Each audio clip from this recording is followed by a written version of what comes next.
আসসালামু আলাইকুম and good morning my to family. কেমন আছেন আপনারা সবাই? সকলকে জানাই অনেক অনেক ভালোবাসা আর শুভকামনা। আজকের ব্লগটা শুরু করেছি একদম সকালবেলা থেকে। তো আমার পছন্দের একটা হেলদি ড্রিঙ্কস বানিয়ে নিলাম। আজকে নিয়েছি কড়া করে গ্রিন টি। আর খেয়াল করেছেন আমার বর আমাকে কি এনে দিল?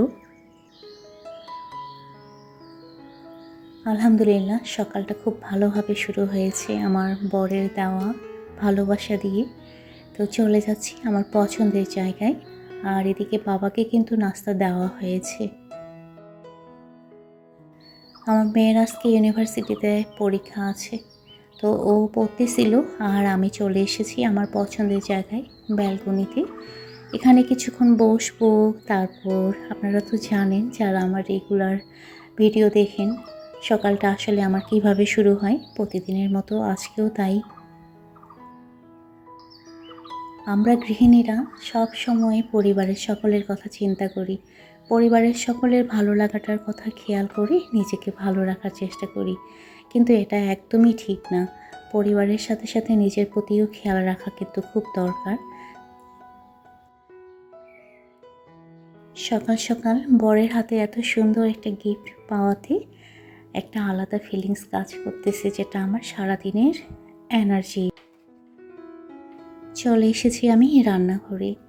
দুপুরের রান্নাটা করে নেব। খুব বেশি আজকে রান্নাবান্না নাই। আমার বর ছাদে কাজ করতেছে, তো আমি ভাবলাম যে এর মধ্যে একটু রান্নাটা সেরে নিই। এরই মধ্যে ছাদে গিয়ে কিন্তু আমিও বেশ কিছুক্ষণ বসেছিলাম। তারপর যেহেতু রোদ উঠে গিয়েছে, এজন্য নিচে চলে এসেছি। আর সময় কাটতেছিল না, তো ভাবলাম রান্নাটা করে নিই। তাছাড়া দুপুরের দিকে রান্নাঘরে প্রচুর গরম হয়। সজনে ডাঁটা দিয়ে আজকে একটা তরকারি রান্না করব, যেটা সচরাচর আমি প্রায় করে থাকি, কারণ সজনে ডাঁটা বাসায় সবাই পছন্দ করে। আপনারা খেয়াল করেছেন আমি কোথায় বসে কিভাবে আজকে তরকারি করতেছি? আজকে বটি দিয়ে তরকারি করতেছি, কারণ সজনে ডাঁটা ভালোভাবে যদি খোসা খুলতে হয়, তো চাকু দিয়ে আমি পারি না করতে, যার কারণে বটি দিয়ে আমি বসেছি সজনে ডাঁটার খোসাগুলো ছিলে নেওয়ার জন্য। আর অতিরিক্ত গরমে সজনে ডাঁটা কিন্তু খুব উপকারী, যেটা আমার মনে হয় এই গরমে সবার খাওয়া দরকার। সজনে ডাঁটার পাতলা ঝোল, সজনে ডাঁটা দিয়ে সব কিছু রান্না করলে কিন্তু খেতে বেশ টেস্টি লাগে। এই যে মানি প্ল্যান্টটা, এটা সিঁড়ির পাশে থাকে আমার, গেস্ট এন্ট্রি ডোরের ঠিক সাইডে আমি রেখে দিই। তো এটা আজকে খুব ভালোভাবে শাওয়ার দিয়ে দিলাম।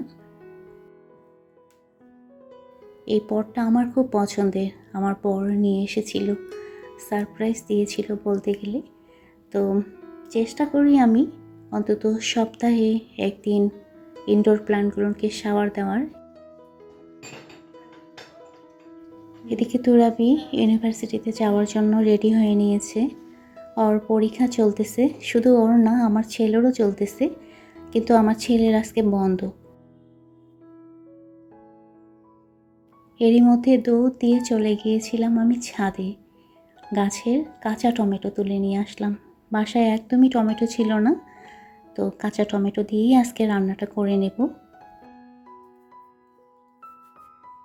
বাসার প্রতিটা কাজ আমি খুব এনজয়ের সাথে করি। আপনারা খেয়াল করেন টমেটোটা ধলতেছে, এটা দেখেও আমার খুব ভালো লাগতেছে।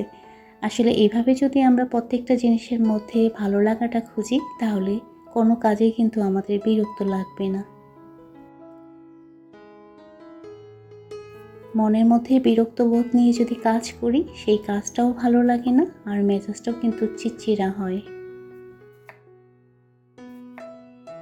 আমি যখন রান্না করি খুব পজিটিভ মাইন্ড নিয়ে রান্না করি। আর রান্না করার সময় আমার মনে পড়ে ঠিক ছোটোবেলার কথা। ছোটোবেলায় আমরা হাঁড়ি পাতিল নিয়ে রান্না করতাম, আমার মনে আছে। সেগুলো না আসলে সত্যিকারের না, বিভিন্ন ধরনের পাতা দিয়ে ছোট ছোট কিউট হাঁড়ির মধ্যে রান্না করতাম। এদিকে আমি তরকারি তুলে দিচ্ছি, সজনে ডাঁটা, আলু, বেগুন, যেটা আমি প্রায় টাইম করি। সজনে ডাঁটা দিয়ে হয় ডাল রান্না করি, না হলে আলু বেগুন দিয়ে পাতলা একটা ঝোলের তরকারি রান্না করে নিই। সজনে ডাঁটা দিয়ে মুরগির মাংস, মাছ রান্না করলেও কিন্তু খেতে বেশ ভালো লাগে। বয়স বাড়ার সাথে সাথে আমার মনে হয় পুরনো স্মৃতিগুলো জেগে ওঠে। ঠিক ছোটোবেলায় নানা বাসায় যখন বেড়াতে যেতাম, তখন ছোট খালা আর আমরা সবাই কাজিনরা, আমার বড় বোন, হয়তোবা আমার বড় বোন যদি আজকের ভিডিওটা দেখে তাহলে তার মনে পড়বে। আমি কিন্তু ছোটোবেলার পুতুল খেলার কথা বলতেছি। পুতুলের বিয়ে দেওয়া সেই ছোট্টবেলার রান্নাবান্না, যেটা খেলার মধ্যে। সেই দিনগুলো সত্যি অনেক সুন্দর ছিল। এদিকে তরকারির মধ্যে গরম পানি দিয়েছি আমি পরিমাণ মতো ঝোলের জন্য। আর বেশ পরিমাণে আমি ঝোল রাখবো, কারণ সজনে ডাঁটার ঝোলটাই বেশি খেতে ভালো লাগে। সকালে নাস্তা কিন্তু এখনও করা হয়নি, প্রায় 11টা বেজে গিয়েছে। আমার বরের জন্য ওয়েট করতে করতে আজকে লেট হয়ে গেল। যাই হোক, আমার বর আমার মেয়েকে তার ইউনিভার্সিটির বাসে তুলে দেওয়ার জন্য গিয়েছে। আর এদিকে আমি ভাতের চালটা রেডি করে নিচ্ছি। আর খেয়াল করেন, ভাতের চালের পানিটা আমি ভালোভাবে রেখে দেই, কারণ এই পানিটা আমি গাছের মধ্যে দেই। এরই মধ্যে নাস্তা খাওয়া হয়ে গিয়েছে। এখন আমি আর আমার ছেলে দুজনে মিলে যাচ্ছি নিচে। আজকে একটু গাছ থেকে মেহেদি পাতা তুলবো। খেয়াল করেন আমার ছেলে কোথায় উঠেছে। ও একদম গ্রিলের মধ্যে উঠে মেহেদি পাতা তুলতেছে। যদিও মেহেদি পাতা খুব একটা বেশি হয়নি, তারপরও যতটুকু হয়েছে সেটা আমার জন্য এনাফ। খুব অল্প পাতা, যার কারণে পাটার মধ্যে আমি পিষে নিচ্ছি। আচ্ছা, ভিডিওর শুরুতে আমি যে কথাটা বলেছিলাম, পরিবারের সঙ্গে নিজেকে ভালোবাসতে হবে, নিজেকে পরিপাটি করে রাখতে হবে। আমরা অনেক সময় কী করি, নিজেকে পরিপাটি করে রাখি অন্যজনকে দেখানোর জন্য, যে কে আমাকে দেখে বলবে যে তোমাকে অনেক সুন্দর লাগতেছে। এটা কিন্তু একদমই ঠিক না। আমরা নিজেকে পরিপাটি করে সুন্দর করে সেজেগুজে রাখবো শুধুমাত্র আমাদের নিজের জন্য, যেন আয়নার সামনে দাঁড়িয়ে আমি নিজেকে দেখে বলতে পারি, বাহ, আমাকে আজকে অনেক সুন্দর লাগতেছে। আর আমার মনে হয় প্রতিদিন আয়নার সামনে দাঁড়িয়ে অন্তত একবার হলেও বলা দরকার যে আজকে আমাকে অনেক সুন্দর লাগতেছে। এটা কিন্তু অনেক পজিটিভ কাজ করি।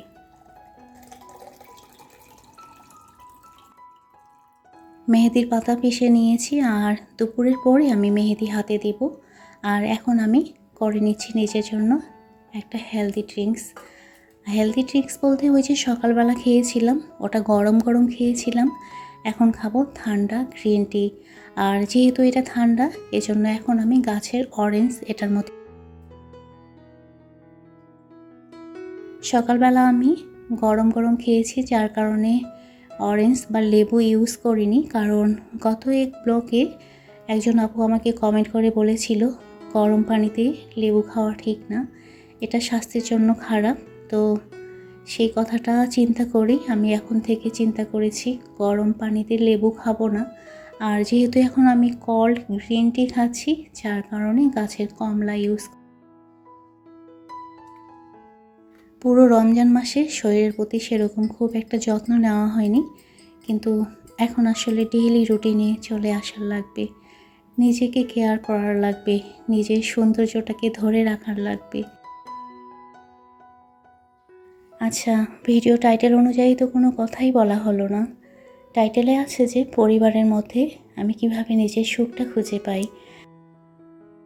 এই যে সকাল সকাল আমার বরের দেওয়া গিফট, এর মধ্যে একটা আলাদা শান্তি। তারপর এই যে এখানে বসে হেলদি একটা ড্রিঙ্কস খাচ্ছি আর বাইরের বাতাসটা ফিল করতেছি। ছোট ছোট জিনিসের মধ্যেই আমার ভালো লাগাটা কাজ করে, যেটা আসলে সুখে পরিণত হয়। আপনারা খেয়াল করেছেন এই যে গ্রিলের মধ্যে নয়নতারা গাছটা বেশ বড় হয়েছে, আর এটাতে কিন্তু বলতে গেলে সারা বছরই ফুল ধরে। আজকে যেহেতু ইস্টার সানডে, তো আমার বর আর আমার ছেলের ছুটি, যার কারণে তারা বাসায় আছে। আর সকাল সকাল আমার বর ছাদে কাজ করার পরে সে আমাকে ঘর মোছার ক্ষেত্রে হেল্প করেছে। আর আলহামদুলিল্লাহ দুপুরের খাবার খেয়েছি। আর খেয়াল করেন আমার ছেলেকে আজকে কীরকম লাগতেছে একটু কমেন্ট করে জানাবেন। ওর গেঞ্জিটা একটু ছোট হয়ে গিয়েছে, ও পরতে চাচ্ছিল না, কিন্তু আমি মাশাল্লাহ আমার ছেলেটা আসলে বড় হয়ে গিয়েছে। যাই হোক, ও কোচিংয়ে চলে গেল। আর এদিকে আমি চলে এসেছি বিকেলবেলা ছাদে, হাতে মেহেদি দিয়েছি। এই যে কচু শাক, তো এই টবটা দেখে আমার মনে পড়ে গেল রুবা আপুর কথা। আমাদের গল্পগাথা থেকে রুবা আপু গত ব্লগে কমেন্ট করেছিল যে কচু শাক আমরা কিভাবে লাগিয়েছি। তো আপু, কচু শাক না আমরা লাগাইনি, ওটা নিজে থেকেই হয়েছে। আর একটা গাছ থেকে ধীরে ধীরে অনেক গাছে পরিণত হয়েছে। আর আরেকজন আপু আমাকে কমেন্ট করেছিল যে আমরা গাছের মধ্যে কী সার ইউজ করি। আসলে জৈব সার দেওয়া হয়, আর মাঝে মাঝে আমরা যেটা দিই রান্নাঘরের সবজির বাসন যেটা, সেটা দেওয়া হয়। আর কখনো কখনো বাসি ভাত যেটা ফেলে দেওয়ার উপযোগী, সেই ভাতটা দেওয়া হয়। আর আমরা সাধারণত এই যে এরকম প্লাস্টিকের বোতলের মধ্যে,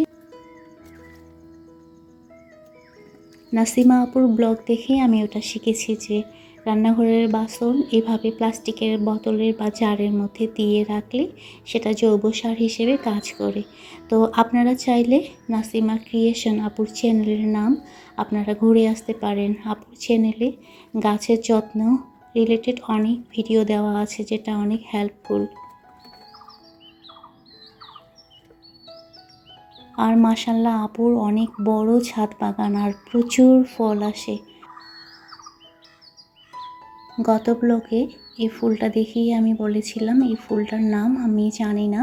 তো অনেক আপু আমাকে কমেন্ট করে জানিয়েছে যে এই ফুলটার নাম লিলি ফুল। তো আপু, অসংখ্য ধন্যবাদ আপনাদের সকলকে যে আপনারা আমাকে কমেন্ট করে জানিয়ে দিয়েছেন। আর এদিকে গাছের একটু কমলা তুলে নেব।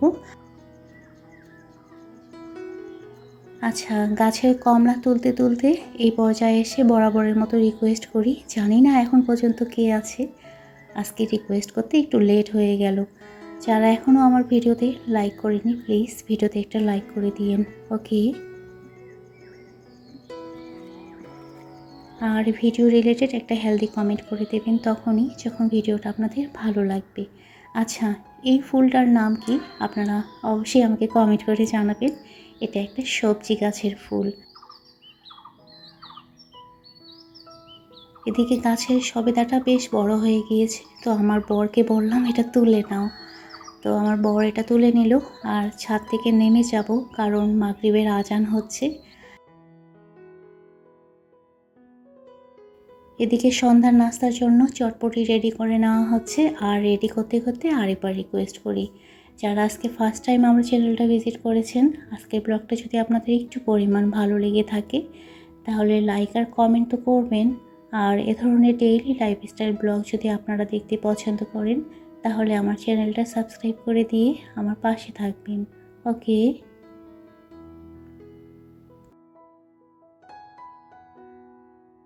আর আরেকটা কথা, যারা আজকে প্রথম সাবস্ক্রাইব করবেন, সাবস্ক্রাইবের পাশে যে বেল অপশনটা আছে সেটা প্রেস করে রাখবেন।